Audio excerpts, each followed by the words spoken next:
Hi there. Welcome to the Small Business Coffee Break, the video series where we take a few minutes to work on your business, not just in it. Today we asked Jason Nuñez, CEO of Go Digital Hero Inc., what is the difference between a virtual assistant and an in-person employee?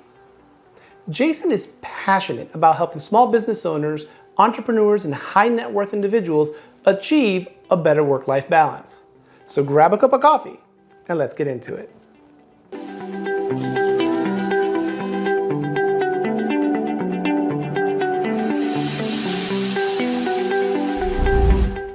Jason, what is the difference between a virtual assistant and an employee?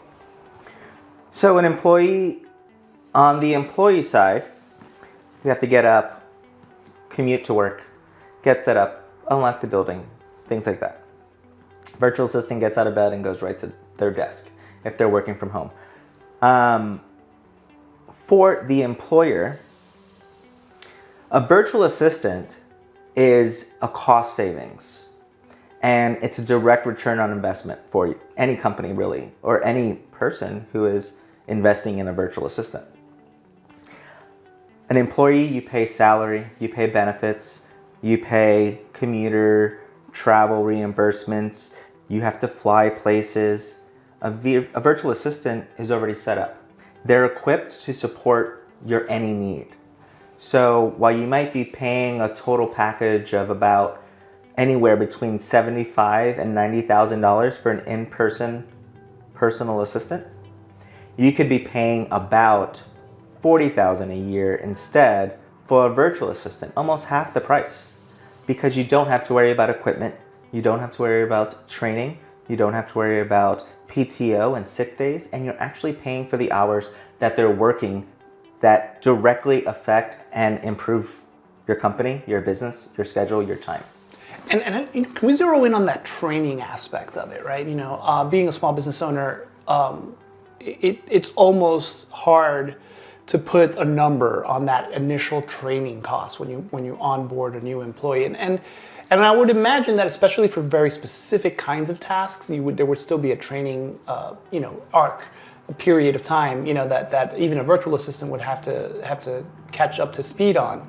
But I mean, that not having to go through that whole training process, do they know how to use Microsoft? Do they not know how to use Microsoft? Or is it Excel? Or do I want them to use this? Or do they have phone skills? Or because I didn't have to vet those questions. Correct. And not only did I not have to ask them, really the important part is I didn't have to vet them.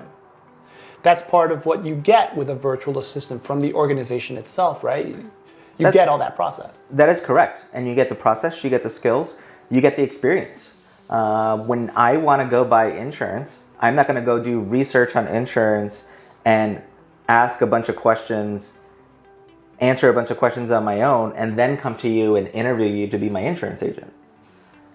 I'm not the professional in insurance, you are. So I'm going to come to you with the questions. So as a virtual assistant, we are skilled across many industries. We can serve HIPAA compliant psychiatrist dental offices. We can do cold calling for seeking out business leads for construction companies. We can do hair appointments. We can change travel arrangements. Maybe your travel arrangements changed and you don't have the time to sit on the phone with that airline just to change your travel. Send it to us. We've done it before.